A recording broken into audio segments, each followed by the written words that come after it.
Why? Listen, I feel like I was there at the beginning, and now I'm back. Yes. And you've not blown up, you've grown up. So I want to ask you a question. People ask me questions. Explain to me, what has the last month and a half been like for you? No, this is not about me. This is about you. It says the Sage Steele Show. It is about you. See, I told you your husband is way too quick. He flips things, and I'm like, I'm stuck. No, we'll talk later. Okay, fair enough. It's been crazy and awesome because all of us who truly care about America it's a relief for me. Right? I mean, on November 4th, how did you feel? I actually was very confident. I felt good because I had been in so many states and so many parts of the states. I could feel that energy. The night of the 4th, the team came to me and said, hey, would you do an event right outside of Philadelphia? I said, sure. So I'm like, well, who's going to do the event? They go, you. I'm like, what? They're like, you're doing the event. You hosted it. So it was me, and the president, I think, was in Michigan, and JD was on somewhere else in Pennsylvania. But it didn't matter where we went. You could see the energy of voters. You could see people were excited. Yes. I spent a week on a tour bus for the president. Like, I went anywhere and everywhere. I saw that. That was amazing. And you could just tell. Where I really felt comfortable was when I would fly into a city, and I'm in the airport, and you would have TSA workers, people who just live there. They would come up and they would say, we're with you. And that's when I was black men, Hispanic men, women. That's when I really felt it. And then you saw the results that night, and what I thought was going to happen, I just didn't want to jinx it by saying something. I know. It's almost like, I was so fearful only because of 2020. And I've been an election denier the whole damn time. Call me what you want, I don't care. It's fine. What I think that people don't realize is the power of the RNC and Lara Trump and what Michael Whatley did to be proactive to try to make sure that did not happen. We talked about this when we met for the first time in June in Atlanta. That's right. And they don't realize that they, meaning not everybody, that they were so ahead of it, and they had attorneys at every turn to make sure it was, number one, you can't get away with it again, number two, too big to rig. Right. Do you think people realize how hard the RNC had to work to protect the integrity of this election? I don't think people really understood it because for a while there's been a lot of skepticism of the RNC because maybe they weren't focused on what they needed to be focused on, executing the job. When Mike Whatley was up for it, I talked to him, and he goes, listen, can you talk to the president on my behalf? And before I did that, I called a couple of my colleagues in North Carolina, and I said, tell me about Mike Whatley. And they were like, he's legitimate. He saved our elections in North Carolina when the Democrats came after us. He will do a great job. Relayed that to the president. The president made that decision. I wasn't the only one. Several people did. But then Mike Whatley is just focused and locked in on the mission. Then when Lara Trump comes in, you have the person who is out front explaining exactly what we're doing, making sure our voters are comfortable to make sure they do their part. All this works together. So the RNC was phenomenal. They did an exceptional job. But then it's also Turning Point, Elon, what he did with his organization. Shout out to my friend from Florida, Dan Newland. Dan Newland, he did an organization in Pennsylvania. It was everybody working together with President Trump to accomplish this mission. And it's really been a phenomenal election, phenomenal victory. Yeah. I think there were so many turning points, no pun intended, here at AmFest, turning points along the campaign trail. Yeah. Number one, when President Trump got shot. Yeah. Obviously a massive turning point, and then for him to survive it is nothing but God, in the opinion of millions. Frankly, I know I'm not alone with that. I think when RFK came on board, was massive. Yeah. When you speak to mothers about getting their kids healthy, and you mean it, there's a truth to that. I also think that when Barack Obama scolded black men, and that blew up and that went viral, and you saw some anger within the black community saying, don't talk to us like that. And you are making us monolithic, as if the only way we know to speak or to think or to vote is based on what you tell us to do. Right. How much of an impact do you think that had? Because we look at the numbers and the black vote. I mean, it was almost historical, was it not, with the number of black voters who did vote Republican this time? I think it was big because what it signaled, I think, to black men in particular, but then also very quietly, there were some black women that moved to Donald Trump. I think it signaled to them that the Democrats are more concerned about you staying in their camp than actually fixing the issues in your life. And no matter how anybody wants to say talk about rhetoric, Donald Trump was very focused in his campaign. Border, economy, getting out of these stupid wars around the globe, getting boys out of women's sports. He was focused on these things like a laser. It was every interview, every podcast, every speech, day in, day out. And Kamala Harris did nothing. Right. So when Barack Obama tries to come out there and saying, you're not showing up for me, for her, like you showed up for me, we're like, dude, you brought somebody to the table who's not offering me anything. And I think it really pissed off their sensibilities and their intelligence. Yeah. And that also was an additive that helped Donald Trump win this election. Yes. Thank you, Barack. We Appreciate that you, assistance. man. That's a nice little dime you passed us there. I will say that I was in, Palm Beach at the convention center the night of the election, and there were a lot of happy tears. There were a lot of happy people. Obviously, it was a beautiful scene for many reasons. And I also looked at that stage and said, okay, we just won this because of the diversity of American people who came out of their comfort zones. And not one person up there looks like me or you, and I think there were, Tulsi Gabbard, okay? Yeah. But at the end of the day, I do believe optics matter. Okay. We're anti-DEI. We're here because of our merit, not because of the color of our skin. Right. What is that balance? Especially as he continues to choose the cabinet. I think, the first thing that matters is you got to have the qualifications to do whatever the job is. I'm going to speak for myself. I wasn't on the stage election night, but I was in the motorcade coming over.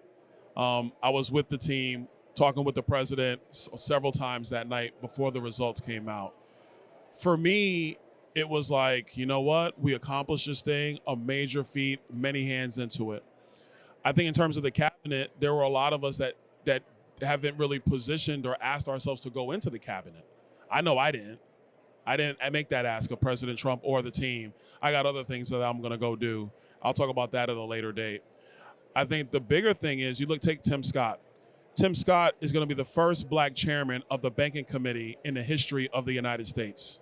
He's going to be the first black chairman of the re-election committee, both Democrat or Republican, in the Senate in the history of the United States. So even though he's not in the cabinet, he has a major position in how we're going to get this thing accomplished.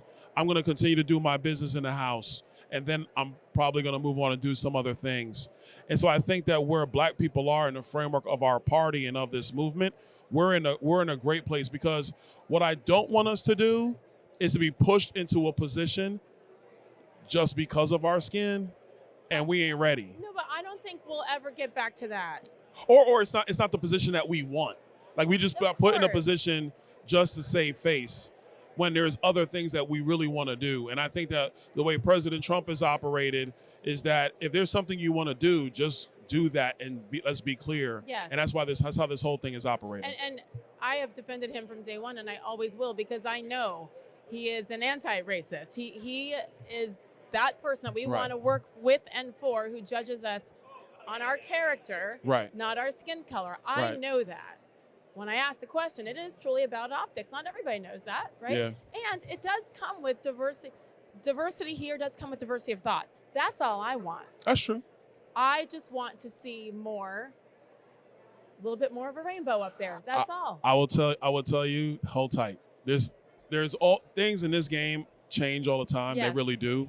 And then I also think you have people, like myself, like Wesley, John James, Burgess Owens. You have many. people who are coming up in this entire apparatus. Like, we're not done as far as black people in the conservative movement, in the America First movement.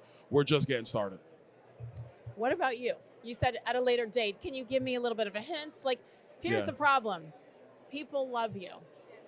Love you. Now, the state of Florida loves you, too. And I need you to stick around, because I'm now a resident of the free state of Florida officially. Oh, there you go. I told you that was there the you plan. go. You did, and you did it. And you did it.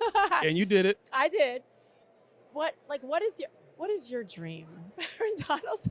I get in trouble when I ask that question, but I mean it, because you're like 5 years younger than me. You're 45, 46? I'm 46. 46 years old, with the world right here.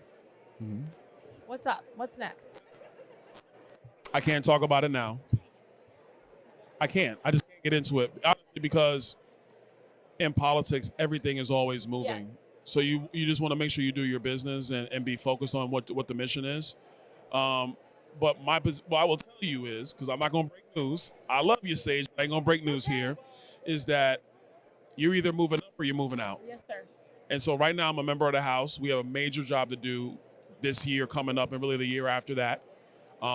Once that business is done, people will know what I'm doing. Great. It's just been awesome to watch from afar. Thank you. The reception that you've gotten, the way that you crush on those interview shows. But that's just fun. I know. Well, for me, it would be stressful. For you, it's fun. You're sick. No, I'm a kid from the inner city, haven't changed. I know what I know, and I know what I don't. And I have no problem sharing my intellect, my viewpoints, and the facts with you, even though you may be deluded.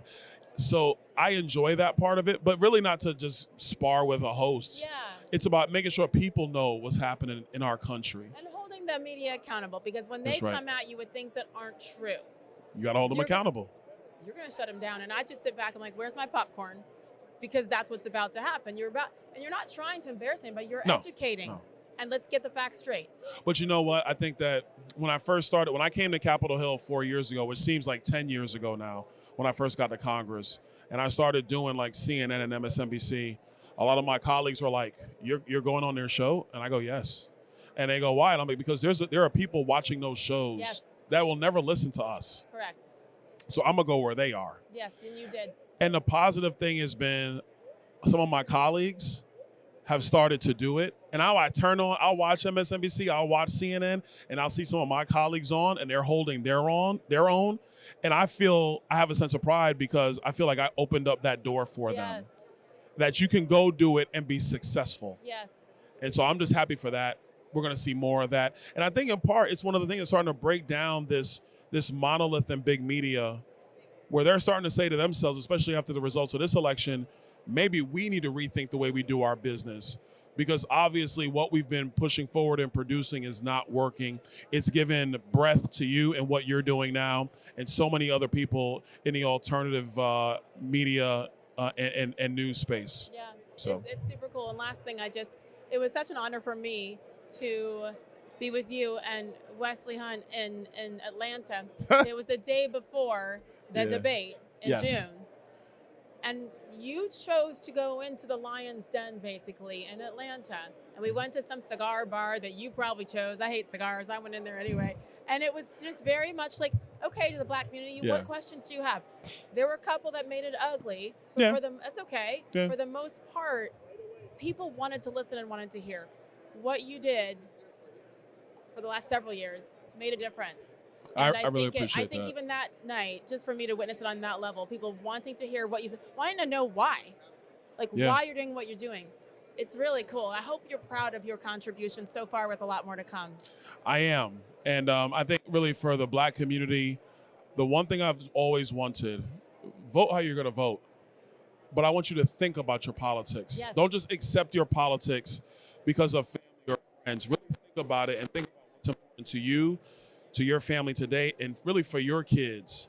And I think that as black people in America, the more we do that, it's actually going to yield a more successful America and a more successful black America. It is. And at the end of the day, black, white, green, we don't care. We're Americans, and we're in this together. And I think the divisiveness is going to begin to stop too. So thank you. My friend. Good to see you. Keep crushing it. The great Sage Steele, everybody. Now stop trying to interview me.